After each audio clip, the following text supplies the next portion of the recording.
Good morning.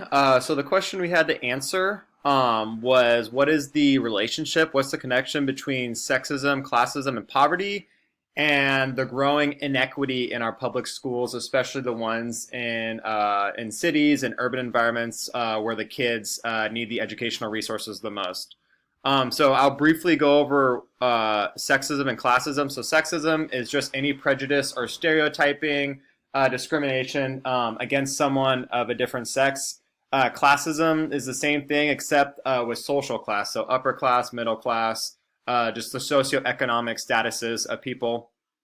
And in these schools, especially in the inner cities, poverty disproportionately affects student of color. Candace Sumner in her TED Talk did I think, a fabulous job of illuminating this growing problem in our country, where the wealthier, affluent areas, and she really juxtaposed it really well to the inner cities who lack resources just across the board in every facet of our educational system.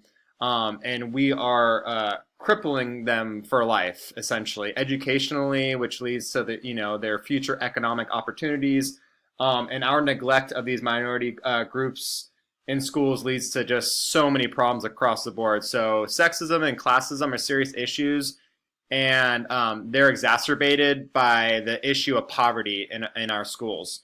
And overall, when this social oppression just exists and people decide not to confront it, that just keeps us on this really vicious carousel of sexism, classism, and poverty, and all the myriad negative issues that affect our country still exists when we as a people don't confront it. And that's what I'm going to try to do in the classroom as much as I can, inside and outside the classroom. So some of the challenges that we see when we're confronted by poverty and sexism, teachers just may stereotype or discriminate against certain students. You may harbor some certain beliefs or opinions about people, and that might show up, very explicitly or in a more subtle nature, and that can have a very negative effect on people because you're a role model for these kids. If you don't think very highly of them and you have a low expectation for them academically or just socially in life, that usually leads to poor student performance because they will start lacking self-confidence and belief in their own abilities to succeed. Many students maybe just be living in just complete poverty. This just basic issue, they might come in and not have eaten in 24 plus hours, or they lack just basic health care and just shelter and food and all these little things that many of us take for granted.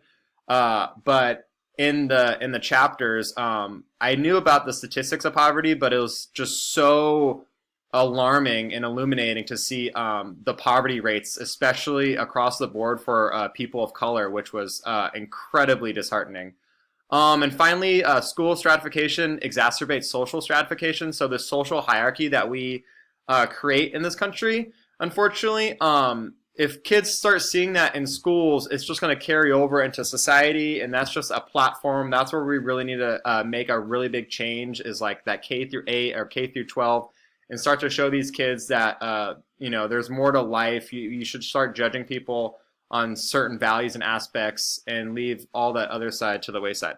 So real quick, I'm going to wrap it up. So some of the ways to overcome these obstacles is just promoting fairness and equality, being a good role model for these students, encouraging student growth and confidence in their abilities. So giving them really good, constructive, positive criticism of their work, really good feedback, so they're allowed to grow.